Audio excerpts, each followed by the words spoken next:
और मौलाना रूम, आखिरी बात, बहुत बड़े आलिम, बहुत बड़े फकी, फलसफी और न जाने क्या क्या उलूम आप रहमतुल्लाह ने पढ़ रखे थे, लेकिन अभी उनके दिल में वो इश्क की आग, वो इश्क की शमा रोशन नहीं थी। तो हजरत शाह शम्स तबरेज को उनके पीरो मुर्शिद ये ड्यूटी लगाते हैं कि वो मौलाना रूम के मकतबा में जाएं।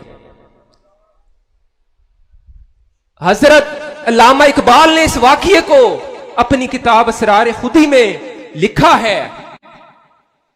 तो वो फरमाते हैं, लिखते हैं कि गिरदो पेशश बूद अंबार कुतब, के मौलाना रूम के गिरदो पेश कुतब के अंबार लगे होते थे। गिरदो पेशश बूद अंबार कुतब बरनबे उशरे असरार कुतब, और वो किताबों के दस देते थे। बहुत बड़े आलिम गुजरे। तो हजरत शाह शम्स तबरेज फरमाते हैं, जब उनके पास जाते हैं, पूछते हैं, गुफ्त ई गोगाओ कीलो काल चीस्त, ई क्या सो वहमो इस्तेदलाल चीस्त, कि ए मौलाना रूम, ये कीलो काल क्या है, ये जो इस्तेदलालात हैं, ये जो फलसफा है, ये जो किताबें हैं, किताबों के अंबार हैं, ये क्या है।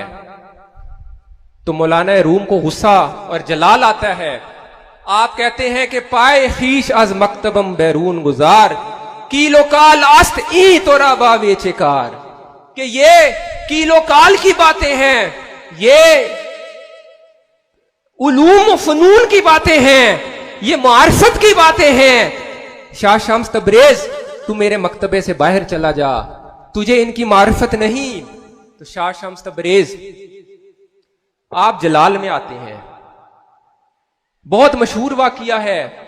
आप जलाल में आते हैं, आप के अंदर वो एक कैफियत और वो आपकी जो आतिश है, आतिश जन, तो आप उन किताबों को जलाकर राख कर देते हैं।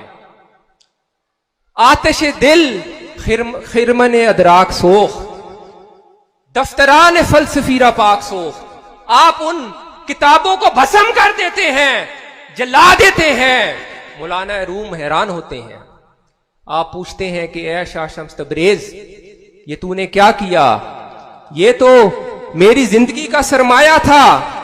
आप पूछते हैं, गुफ्त ई आतिश चसाफ रोखती, दफ्तरे अरबाब हिकमत सोखती, कि तूने मेरे तमाम सरमाया उलूम फनून का जला दिया।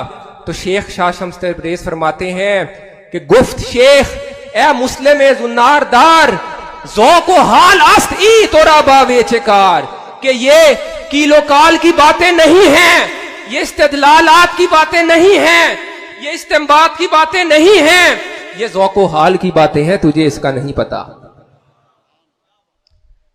और इसी वाक़ये को जो अल्लामा इकबाल ने इस तरह पेश किया, मुख्तलिफ जो रावी हैं उन्होंने मुख्तलिफ अंदाज से पेश किया कि आप किताबों को एक तालाब में फेंक देते हैं, जिसमें फिर वो पूछते हैं कि ई आ अस्त के तू नमी जानी, ई आ अस्त के तू नमी दानी, कि ये वो चीजें हैं कि जिसको तू नहीं समझता। तो दोस्तों, कहने का मकसद ये है कि